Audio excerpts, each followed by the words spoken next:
안녕하세요, 배달창업TV입니다.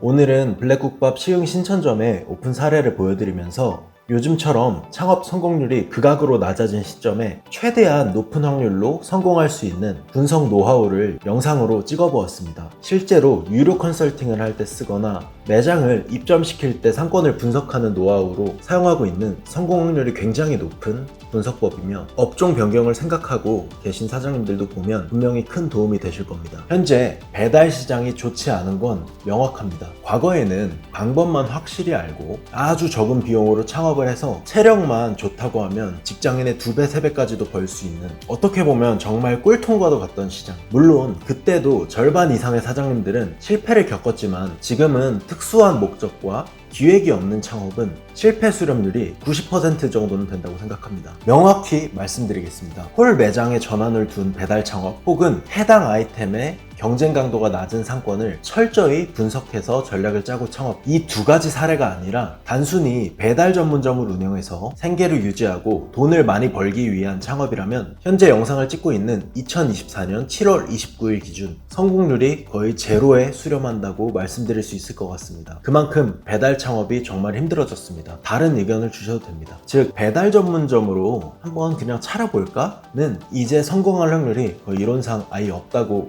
말씀드리는 겁니다. 그래서 저희는 위에 두 가지 사례가 아니라고 생각하면 점주님이 수익을 예전처럼 만들기가 불가능하다는 판단을 하고 있기 때문에 정말 철저하게 분석하고 전략을 마련해서 창업을 하기로 결심했습니다. 이러한 분석 없이 창업하는 것은 망하려고 창업하는 거나 마찬가지니까요. 그러던 즈음 6월쯤에 시흥 신천에서 창업하고 싶다는 사장님이 컨설팅을 신청하셨고, 시흥 신천역에서 창업할 아이템이 어떤 게 좋겠냐고 물어보셨고, 우선 이 지역에서 홀과 배달 장사로 성공할 수 있는지, 그리고 어떤 아이템이 가장 확률이 높은지에 대해서 분석하고 나서 오픈을 마쳤습니다. 배달 상권을 파악할 때 많은 분들이 분석하는 방법 중 하나는 오픈업 그리고 마이프차 같은 앱들을 통해서 세대수나 매출을 분석하는 방법을 사용하시는데요. 저는 개인적으로 사용하진 않습니다. 첫 번째 이유는 저런 매출 분석은 주로 신용카드 결제를 베이스로 하기 때문에 배달 매출이 아직 잡히지 않기 때문이고, 두 번째 이유는 세대수를 찾아본다 하더라도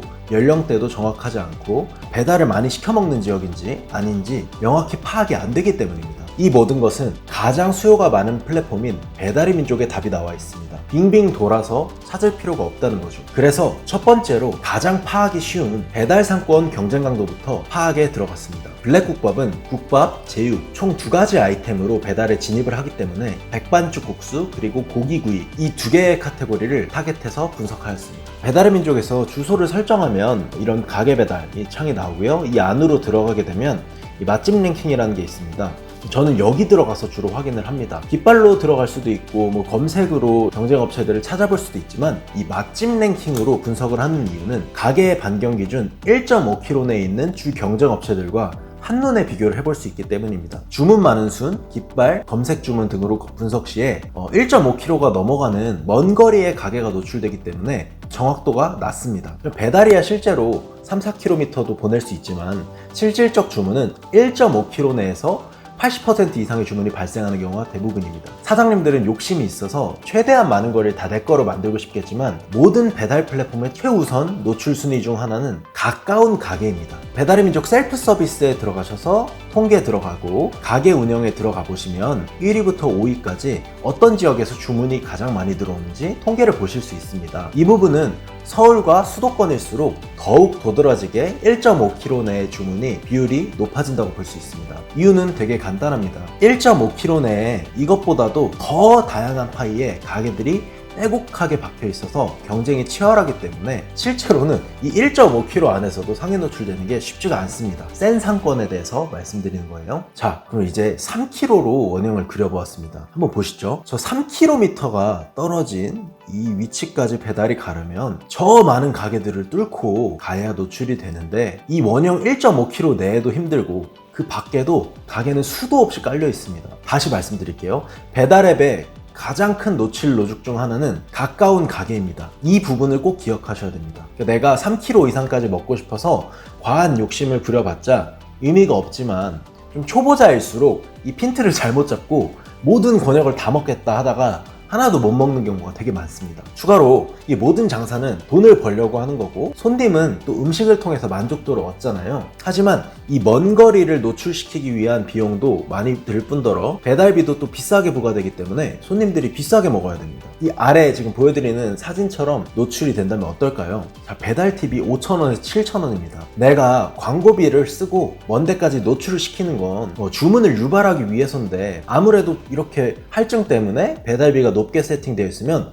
당연히 그 주문율이라는 게 떨어지기 때문에 광고의 효율이 나오지 않고 시켜서 먹는다고 한들 먼 거리면 음식이 훼손될 확률도 높고 배달 시간도 오래 걸리기 때문에 손님의 만족도를 끌어내서 재주문으로 만들기가 쉽지 않습니다. 또 한 가지 많은 분들이 모르시는 팁을 드리자면 위 사진은 깃발 울트라콜 광고인데요. 만약 A 가게와 B 가게가 있다고 할게요. 근데 그 두 가게 다 이 빌라 아니면 이 아파트가 좋아서 같은 곳에 깃발을 꽂는다고 하면 분명 누구는 위에 노출되고 누구는 아래 칸에 노출됩니다. 같은 곳에 깃발을 꽂았다고 하더라도요. 그때 어떤 가게가 더 위로 올라가 있을까요? 정답은 당연히 가까운 가게입니다. 1.5km 외의 지역은 맛집 랭킹 노출이 거의 되지 않으며 광고를 쓰더라도 비효율적이고 사용해도 되는 가게라고 하면 24시간 영업을 하거나 혹은 아침에서 야간 이런 남들이 영업하지 않는 시간에 영업을 하는 가게들은 깃발을 한 개만 꽂더라도 어느 정도 먼 거리에 노출이 잘 되기 때문에 사용하셔도 괜찮습니다. 1.5km 내의 상권에서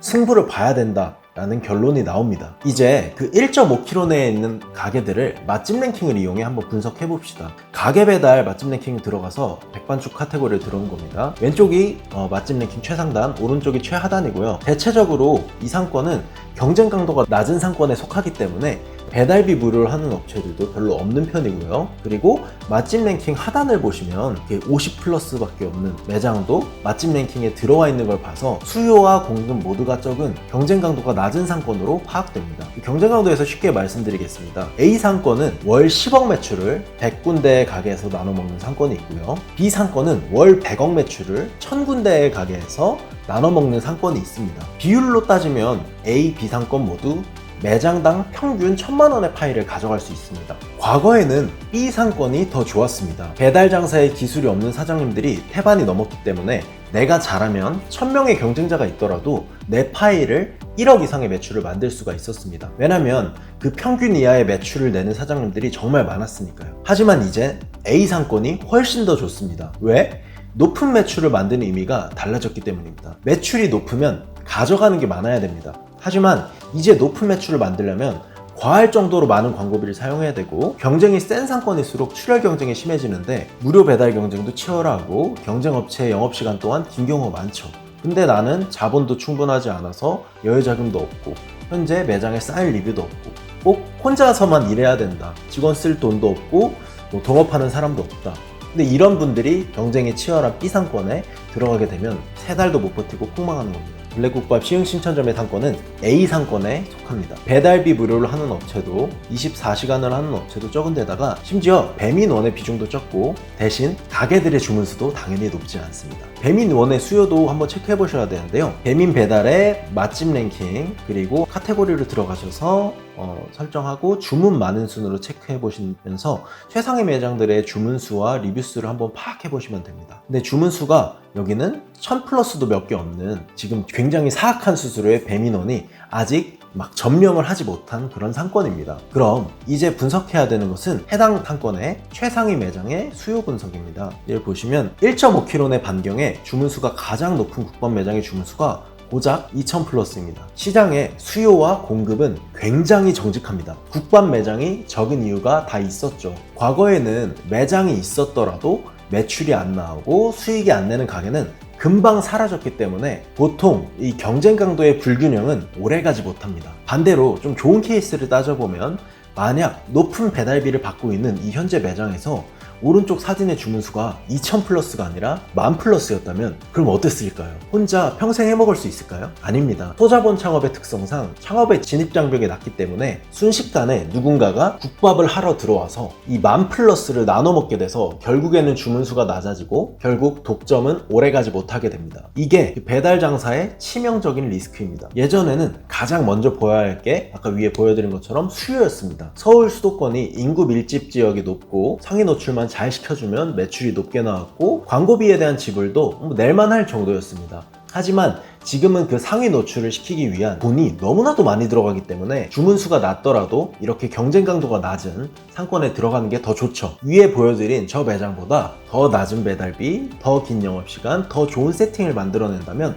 수요가 많은 한식 특성상 충분히 추가적인 파이를 만들고 경쟁 업체의 매출을 뺏어올 수가 있습니다. 물론 아까 말씀드린 조건을 완성시키는 게 어렵기 때문에 창업자의 면담을 통해서 초기 자본금 및 인력 상황, 요식업 경험, 그리고 체력, 그리고 제일 중요한 사장님의 마인드를 파악했습니다. 여기서 의문점이 생기지 않나요? 경쟁이 치열하지 않다지만 너무 수요가 낮지 않나요? 하시는 생각을 가질 수 있습니다. 매출이 안 나올 것 같은데요? 라고요. 맞습니다. 국밥으로만 높은 매출을 만드는 건 불가능에 가깝고 가능하더라도 불필요한 출혈을 감수해서 낮은 배달비, 쿠폰 등으로 억지로 없는 수요를 쥐어 짜내야 됩니다. 그래서 저는 보통 한 매장에 2개의 브랜드를 투입시킵니다. 보통 샵인샵이라고 많이들 말씀하시는데 여기서 확실히 짚고 가야 될 포인트는 샵인샵은 수동적이 아니라 능동적으로 대응 방법보다는 전략적으로 짜고 들어가는 게 훨씬 더 좋습니다. 예를 들면 매출이 안 나와서 샵인샵을 찾아서 추가 매출을 만들려고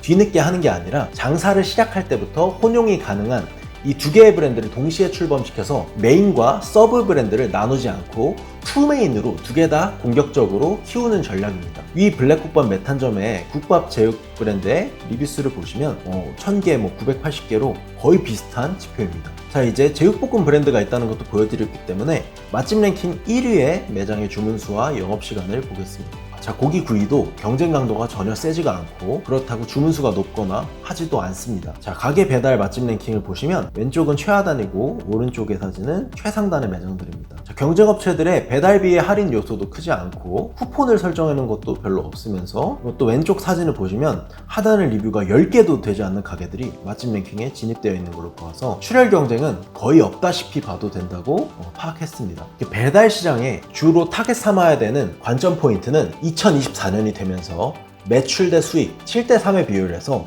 이제 3대7로 수익률에 초점을 더 두게 되었습니다. 왜냐면 그 배달비를 내가 부담하는 금액과 수수료의 차이가 매출의 10에서 15%까지 차이가 날 수 있습니다. 근데 배달 장사가 여러분도 아시겠지만 10%에서 30%의 마진이 대부분인데 이 10%에서 15%에서 차이면 마진이 거의 2배인 거나 마찬가지입니다.